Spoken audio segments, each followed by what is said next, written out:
dans une société de plein emploi, vous pouvez croire que si vous êtes ouvrier et que votre copain est ambassadeur, c'est parce que vous n'avez pas récité les leçons tout comme lui à la maîtresse. C'est-à-dire quand il y a du boulot pour tout le monde, ce que j'ai connu personnellement. Je dis ça aux plus jeunes, hein. On avait un truc super, ça s'appelait la démission. J'adorais ce truc-là. Ouais, c'est une boîte pourrie, ici je me casse. Hop. Le lendemain, t'allais bosser ailleurs, hein. Tout de suite. Et donc maintenant, c'est non, c'est super, j'ai rien à dire, c'est très bien ici. Et donc voilà, donc vous pouvez croire dans une société de plein emploi, jusque dans les années 70, vous pouvez croire à l'école. Vous pouvez croire que si vous mettez le paquet, vous allez y arriver. Avec 10 millions de chômeurs et 4 millions de chômeurs, 6 millions de précaires, enfin bref, avec des gens bac plus 3 caissières à Auchan, hôtesse d'accueil, hôtesse de caisse, voilà, l'école rentre dans une crise absolument terrible, qui est que moins elle sert, elle n'a jamais servi à ça, hein, mais moins elle sert à avoir un métier, plus les gens attendent d'elle qu'elle donne un métier. Et donc les parents deviennent fous avec les profs. Ils exigent que les profs fassent de leurs gosses des ambassadeurs, quoi. Tu vois, enfin, en tout cas, il y a du boulot. Et donc il faut comprendre un truc terrible, alors pour lequel je vais avoir besoin de faire un schéma. C'est la théorie de l'excès de culture. Tout le monde voit à peu près? Alors la théorie de l'excès de culture, c'est pour comprendre que l'école ne peut absolument rien, mais alors rien, sur le fait d'avoir un métier, ou plus exactement, que la compétition scolaire, c'est-à-dire l'idée que si on en bave dans l'école, ça améliore notre chance de trouver une place dans la société, c'est vrai à titre individuel, c'est faux à titre collectif. Je m'explique. Vous comprenez bien que dans un système où tout le système monte et il faut avoir de plus en plus de diplômes pour avoir un malheureux poste un peu minable, d'accord? C'est vrai que vous avez intérêt à accumuler, d'accord? Mais vous comprenez bien qu'ils font tous pareil. Tous, ils essayent de monter, d'accord? Et donc, c'est tout le système. Et donc, le diplôme se déprécie au fur et à mesure, d'accord? Bon. Et donc, on va voir s'il y en a qui ont des restes. Soit un axe des ordonnées et un axe des abscisses. Comment on appelle l'axe des abscisses? Je mets où l'X? Là? Et là, je mets quoi? Donc, soit un axe des abscisses X'(OX) et un axe des ordonnées Y'(OY). T'as déjà la moitié de la salle qui est larguée. Vous allez voir, c'est très facile. Ici, on est en 1944. Ici, on est en 73. Et ici, on est en 2009, à Bourainville. Donc, sur l'axe des abscisses, on met les années. Et puis là, on va mettre le niveau culturel global de la population française, qui est évalué avec des indicateurs de l'INSEE qui valent ce qu'ils valent. C'est le nombre de personnes qui parlent anglais, le nombre de personnes qui ont plus de 5 livres chez eux, le nombre de personnes qui sont allées 4 fois au théâtre, enfin voilà. Bon, vous avez des indicateurs, d'accord, le nombre de diplômes, le nombre de bacs, qui vous définissent un espèce d'indicateur global qui est le niveau culturel global de la population française, d'accord? Bon. En 1944, regardez bien, le niveau culturel global de la population française, il est là. Et la demande des entreprises en matière de qualification culturelle, il est là. Ça veut dire quoi? Ça veut dire que la France est rasée avec des bombes américaines et que donc il faut reconstruire l'appareil de production, il faut reconstruire des usines, on a besoin d'ingénieurs, il n'y en a pas. On a besoin de gens qui parlent anglais, il n'y en a pas. On a besoin d'architectes, il n'y en a pas. Pourquoi il n'y en a pas? Parce qu'on est dans un système scolaire démentiellement élitaire, en 1944, d'accord? Et donc seuls quelques enfants de la haute bourgeoisie ont un truc qui s'appelle le bac, d'accord? Qui se passe en 2 fois, ok? Et donc on n'a pas du tout ouvert le système encore, pas du tout. D'accord? Tous les autres vont à l'usine, ok? Et donc on a un problème, c'est qu'il faut reconstruire la France et il n'y a pas les compétences, il n'y a pas les qualifications. Et c'est pour ça qu'on va démocratiser l'accès au savoir. Parce qu'on a besoin d'ingénieurs, vite, d'architectes, vite, de gens qui parlent anglais, vite. Et il en faut, on n'en a pas. Et donc on va ouvrir le système. Bon. Et donc, le niveau... Et donc on est là dans une phase très curieuse que les économistes appellent déqualification à l'embauche, surqualification à l'emploi. Waouh! Ça veut dire qu'en fait, quel que soit votre niveau quand vous sortez du système scolaire, il y a une entreprise qui vous aspire. et qui va vous faire faire quelque chose de plus compliqué que ce que vous savez faire, quelque chose qui est au-dessus de vos qualifications, mais c'est pas grave. Vous allez apprendre sur le tas, on vous formera, vous irez vous former, faire des stages, enfin bref. Et donc on va vous confier un travail super, vachement plus que ce que vous savez faire. On est dans une période de plein emploi maximum. Ok ? Maintenant, regardez bien ce qui va se passer, c'est très rigolo. L'école va faire son travail. Alors,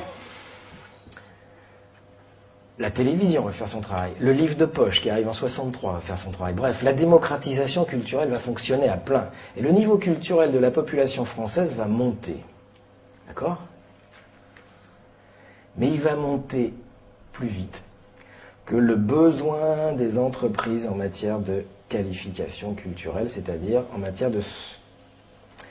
Et donc il va croiser aux alentours de 1973, fin du plein emploi, début du chômage structurel de masse. Pourquoi ? Eh bien parce qu'à partir de 1973, nous en savons tous plus, grâce à l'école, que ce qu'on nous laisse faire dans l'organisation du travail dans l'entreprise. Si vous voulez, l'organisation du travail reste massivement stupide, on appelle ça une organisation scientifique du travail, d'accord ?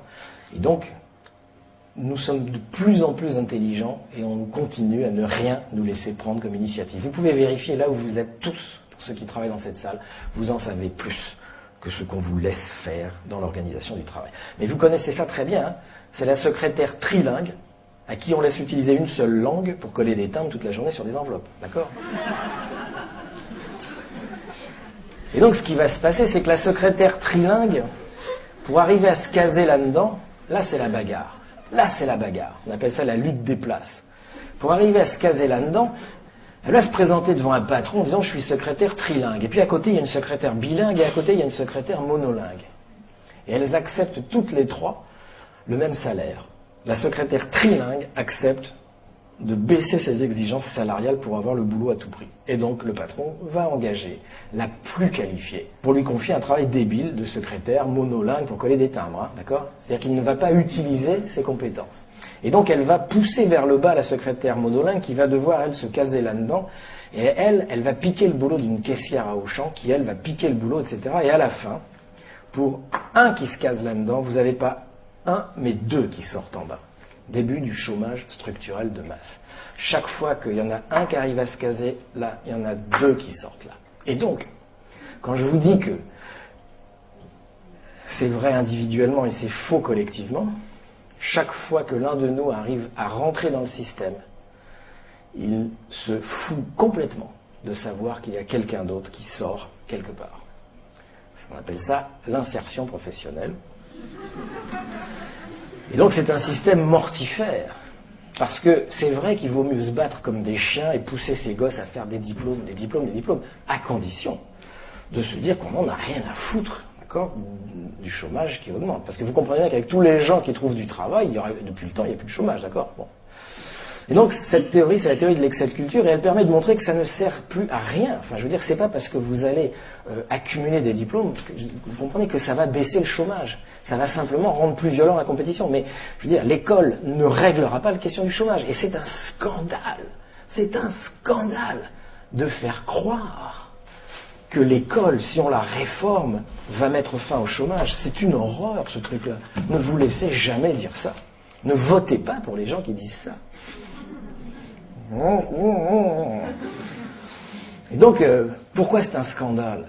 C'est parce qu'il n'y a aucun rapport. Je sais que c'est difficile à comprendre, mais je le fais vite, hein, j'ai pas le temps, mais il n'y a aucun rapport entre l'école et l'emploi. Aucun. Absolument aucun. Alors je sais que dans votre tête, si, mais en fait, non. Et alors cette école de Condorcet, cette école dont je viens de dire du mal pendant à peu près 2 heures et des brouettes, nous allons la perdre dans très peu de temps maintenant. Cette école va être privatisée. Elle va être privatisée parce que c'est le dernier bastion de politique publique qui résiste encore à la privatisation et que l'Union européenne, ne confondez pas Europe et Union européenne. L'Union européenne veut privatiser le marché éducatif. Ça s'appelle le marché éducatif. Et donc, vous avez un site magnifique qui s'appelle Appel pour une école démocratique, dans lequel il est allé chercher tous les textes de l'OCDE. L'OCDE, c'est le club européen dont l'objectif est de nous faire passer la pilule des privatisations, d'accord, en habillant ça avec des termes. Hein. La réforme du lycée, le lycée modulaire, le lycée à la carte, comme ça, le choix laissé aux élèves de choisir, la liberté de choix, enfin bref. Privatisation, marchandisation du système complète. Et donc cette phrase, écoutez cette phrase magnifique d'un rapport de l'OCDE de 1999, les perspectives de profit pour les investisseurs institutionnels. Vous savez qui c'est? Maintenant, on le sait depuis le crack, là. C'est les assurances, les fonds de pension américains et les banques. Donc, des gens qui ont des milliards à jouer en bourse. On appelle ça les investisseurs institutionnels, les zinzins. Bon. Eh bien, les perspectives de profit sur le marché éducatif, c'est-à-dire si on arrive à péter l'éducation nationale et à ouvrir un système de marché éducatif, les perspectives de profit sont de l'ordre de 1 à 7, c'est-à-dire 7 euros ramassés pour 1 euro investi, quand elles ne sont que de 1 à 2 sur le marché de la construction automobile. Rapport de l'OCDE 1999. Est-ce que vous croyez que les zinzins sont assez zinzins pour laisser passer une perspective de profit de 1 à 7? Et donc il faut péter les éducations nationales en Europe, et c'est déjà commencé. Parce qu'il y a aujourd'hui 3 tendances qui vont déchirer l'éducation nationale et qui vont faire péter le système. Vous avez ceux qui disent, mes petits amis, l'école, elle est là pour instruire. Point barre. C'est-à-dire transmettre des morceaux de connaissances, de géographie, pendant des tranches d'heures à des groupes d'élèves. Nous ne sommes pas des travailleurs sociaux. Nous ne sommes pas des animateurs de MJC, nous ne sommes pas des psychologues, nous sommes des enseignants. Foutez-nous la paix avec les problèmes des jeunes. Nous ne connaissons pas de personne, nous ne connaissons que des élèves, d'accord? Et si Karine subit dans sa famille de la part de son beau-père depuis l'âge de 10 ans des nanana, d'accord, qui fait que quand elle arrive en classe, elle n'est pas très réveillée pour faire ses devoirs et tout ça, ça n'est pas notre problème. Que les gens dont c'est le problème règlent le problème de la famille de Karine. Mais moi, je suis professeur de géographie, qu'on me foute la paix avec les problèmes sociaux. Et donc, si vous me laissez faire de nouveau mon métier, vous verrez que l'école, de nouveau, sera une école qui fonctionne et qui aura du travail pour tout le monde et que ça sera bon. Donc, vous avez toute une première tendance. En gros, ce sont les ayatollahs républicains. Régis Debray, Elisabeth de Fontenay, Finkielkraut, toute la bande. Bon. Et donc, vous avez une deuxième tendance. Deuxième tendance qui dit, mes petits amis, il faut que l'école arrête d'instruire, c'est-à-dire de transmettre des morceaux de connaissances débiles, d'accord, qui ne servent plus à rien. Les élèves en savent plus sur les États-Unis en regardant Internet et la télévision qu'avec leurs cours de géographie, d'accord. Donc, et puis une jeune fille qui subit un inceste dans sa famille, il faut prendre ça en compte, d'accord. Et donc, l'école doit s'ouvrir sur la société. Il faut que l'école arrête d'être cette espèce de lieu incroyable où on enseigne des machins côte à côte, etc. Il faut faire rentrer à l'école la vie. Il faut faire rentrer à l'école. Et donc, l'école, elle n'est pas là pour instruire. Ce n'est pas ça, sa mission. L'école, elle est là pour éduquer. C'est-à-dire éduquer à la vie en société. Et donc, il faut qu'à l'école, on parle d'autre chose que du programme de géographie, d'accord. Il faut qu'on parle de l'entreprise. Il faut qu'on parle des partis politiques. Il faut qu'on parle de la vie, bref. Donc ceux-là, ce sont les pédagogistes. Et puis vous avez une troisième tendance, beaucoup plus silencieuse, beaucoup plus discrète et beaucoup plus dangereuse. Et la troisième tendance dit, mes petits amis, l'école, elle n'est pas là pour instruire. C'est fini ça. Elle n'est pas là pour éduquer, c'est pas son rôle. L'école, elle est là pour former. C'est-à-dire que quand on sort de l'école, on doit avoir un métier. Eh bien, ceux qui sont le mieux placés pour savoir quels sont les besoins dans les entreprises, ce sont les entreprises. Et donc, il est absolument indispensable que ce soit les entreprises maintenant qui déterminent les contenus des programmes scolaires. Okay ? Parce qu'on n'a pas les mêmes besoins à Borinville qu'à Toulouse. D'accord ? Et donc, laissez les entreprises s'occuper de l'école et vous verrez, il n'y aura plus de chômage. Et alors Jean-Louis Deroy dit un truc incroyable, il dit, ils ont tous les trois raison. Ils ont tous les trois raison. C'est-à-dire qu'il est évident que l'école doit instruire, c'est évident. C'est-à-dire transmettre des connaissances. Il est certain qu'elles doivent éduquer à la vie en société. Et il est non moins cool que quand on sort de là, on ait une place dans le système productif. Ce qui, en revanche, ne peut pas fonctionner tant qu'on est dans un système de chômage structurel de masse. Mais je vous rappelle que pour s'attaquer au chômage structurel de masse, il faudrait s'attaquer à l'organisation du travail dans l'entreprise, ok ? Premier des droits de l'homme, propriété privée des moyens de production. Il va falloir faire du socialisme socialiste, hein, je veux dire, si vous voulez régler ça. Ou au moins du communisme, minimum, d'accord ? Et donc,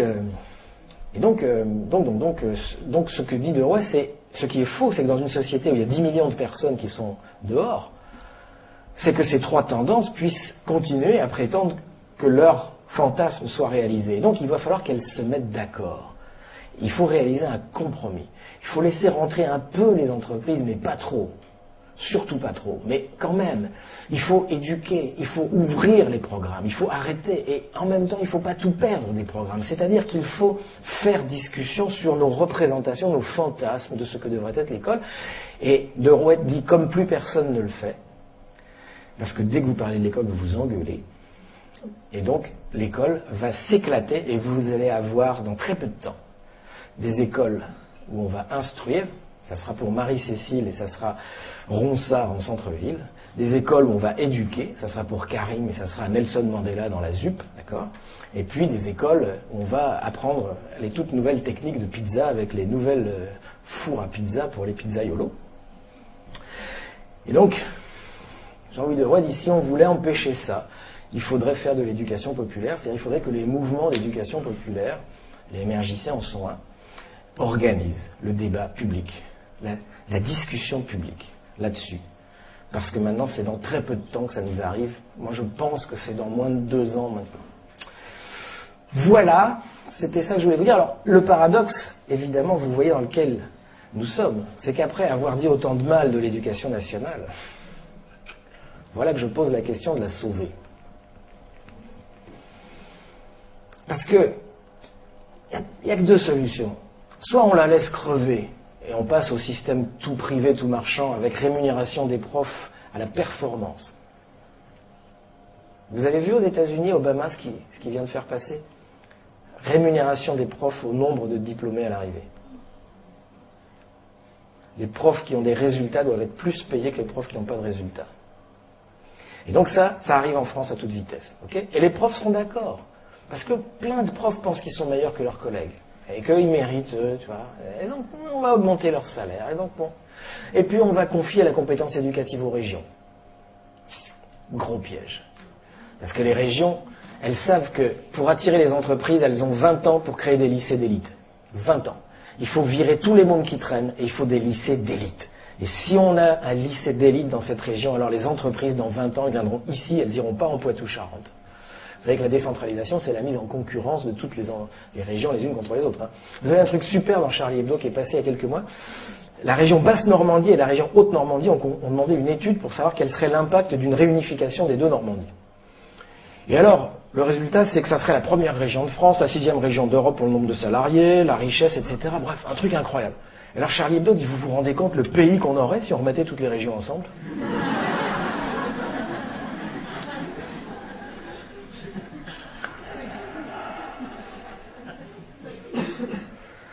Et donc, pour le meilleur ou pour le pire, on va perdre cette école. Pour le meilleur, eh ben, on pourra peut-être la recréer sur des bases un peu plus intelligentes. On fera de nouveau des écoles Freinet. Les jeunes ne savent même plus ce que c'est que Freinet, on leur en parle pas dans les IUFM, d'accord ? On fera des écoles Le Pelletier de Saint-Fargeau, on fera des écoles privées, où il n'y aura plus de notes, voilà, des écoles pédagogiques. Pour le pire, ben voilà, le pire, vous savez ce que c'est ? Ça s'appelle des logiciels éducatifs. Ils sont prêts. Tous, Bayard France est prêt à inonder le marché. Vous n'avez plus besoin d'enseignants. Vous travaillez chez vous. C'est le logiciel qui vous note et qui évalue votre niveau de progression.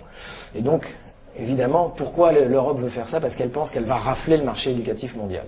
Elle va piquer le marché en Australie, en Inde, au Canada, etc. avec ces logiciels-là. Et les autres pensent pareil. Tout le monde pense pareil. Ça s'appelle la concurrence libre et non faussée. Et donc, c'est une saleté. Bon.